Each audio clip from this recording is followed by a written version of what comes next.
Sur cet aspect, je pense qu'il n'y a pas fondamentalement de grands changements par rapport au code de 2013.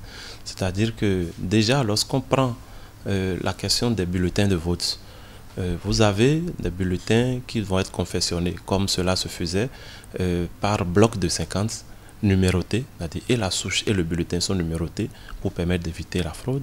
Il y aura des éléments de codification pour que certains bulletins ne soient pas glissés dans les bulletins normaux.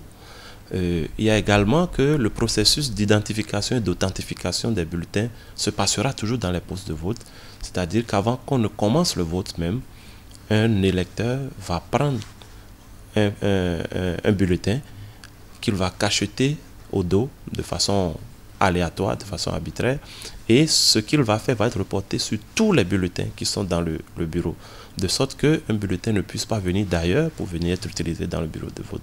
Donc c'est un principe qui est maintenu. Il y a également qu'à la fin du scrutin, le dépouillement se fait sur place, en présence de tous les représentants des partis politiques. Tous les membres du bureau de vote sont obligés de signer les procès-verbaux sous peine de sanction, et ce procès-verbal va être affiché sur place et copie.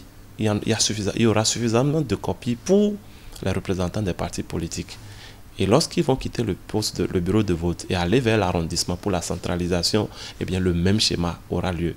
Donc, contrairement à une polémique que j'ai suivie ces derniers temps, il n'est pas question que les représentants des candidats ne soient pas présents dans les bureaux de vote. Ce n'est pas vrai. C'est bien prévu.